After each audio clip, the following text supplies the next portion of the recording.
I'm alone in the library, searching for a book. Suddenly, I saw a door. The door is cerulean, a bright and vibrant blue, but really, it is the color of my sudden uneasiness. The feeling creeps up me slowly, jumps out at me dauntingly, and I'm frozen in it. If the door were a mirror, and how I wish it were as innocent as a mirror, I would see my face reflected back to me, and it would tell me to run. I'm not sure what's more jarring.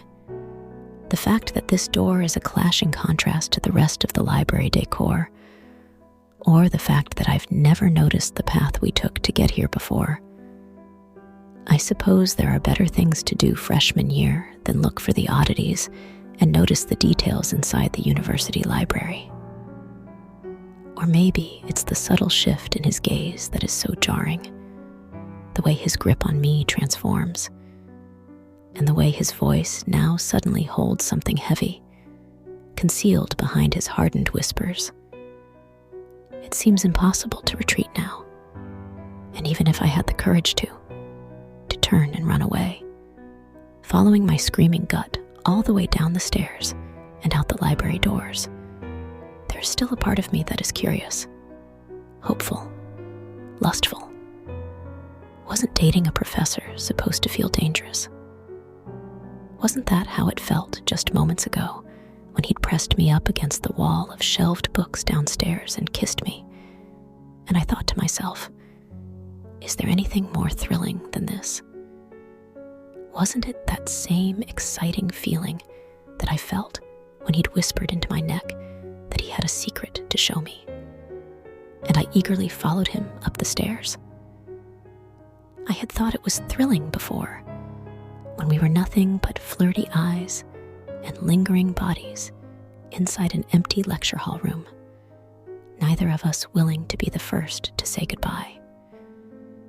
He chipped away at his desk with his nails, while I'd fingered it, tracing circles and pathways across the dark mahogany wood, each stroke a question. What would your skin think of this?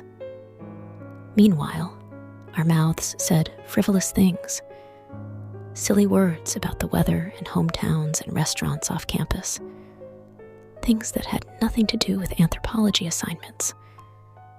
Between those words, our silences begged the other to stay just a little longer, so we could eventually, maybe, use our mouths for other things.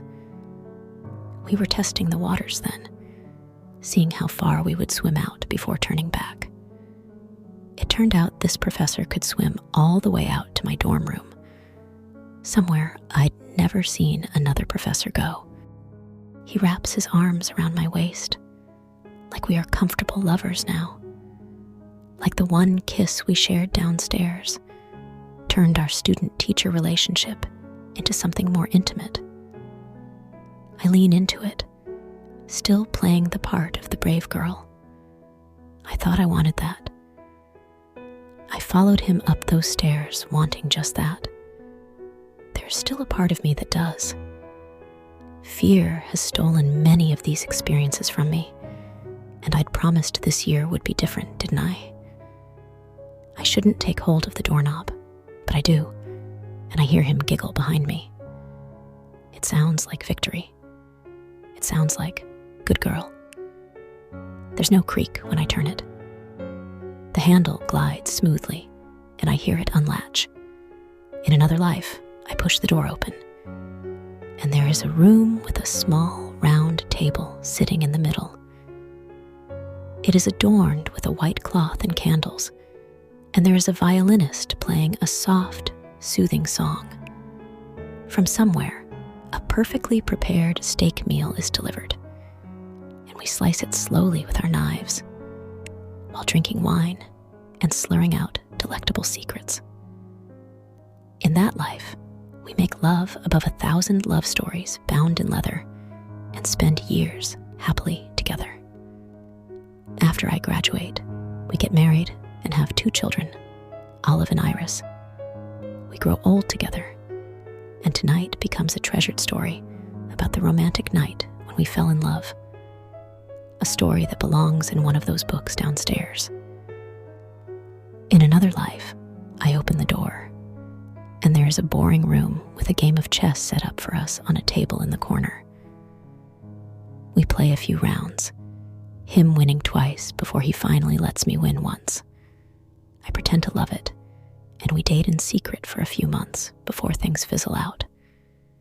Maybe there's a dramatic ending, and I spend a summer lovesick and cursing his name, knowing I'll never forget the year I dated my college professor.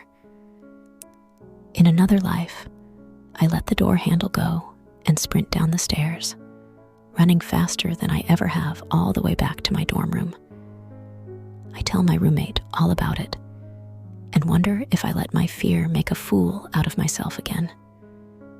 In this life, I push the door open, and there is a room that has no table, no white cloth, and no chessboard. There is a room with 4 walls, ones I wish had mirrors on them so I could see my reflection.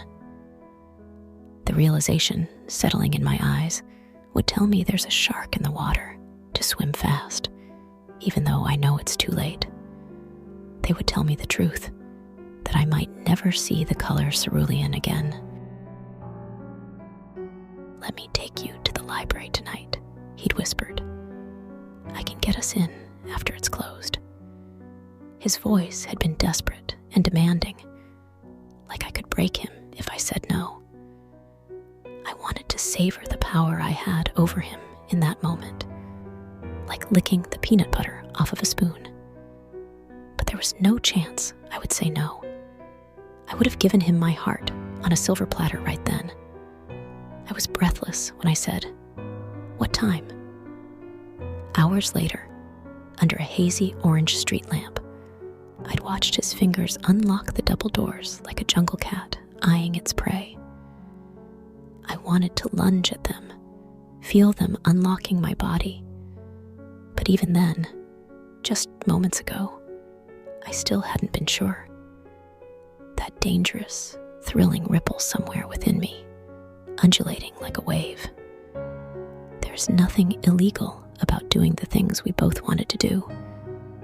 Just a school policy that both of us treated like nothing but a suggestion. When the doors pulled open, the scent of the library engulfed me. I read somewhere that the smell of old books is actually the smell of organic matter reacting to light and heat, a decomposition of wood pulp. But really, it is the scent of my body on fire. When I told him, he only smiled, running his finger across the spines as he guided me down one of the aisles. All of these stories dying beneath our fingertips, and we get to live a whole other life just by splitting them open. When I'd heard those words, I thought he was a sexy, young, anthropologic, literary genius, and I couldn't believe he'd chosen me. In that moment, I was certain I'd let him split me open and read me like one of those books. But now, there's an edginess to this thrill, a sense of danger that hadn't surfaced yet, a creature rising from the midnight zone, hairs standing up on the back of my neck. Or is that his breath? I feel my bones run cold, like I am standing on a precipice. And if I open that door, I might freefall right into the sky. I've never showed anyone this before. He lies, but I barely register his words, my mind lost in a tumbleweed of disregarded warnings. From my mother, from friends, from school advisories, the university campus newspaper, 3 freshman girls still missing.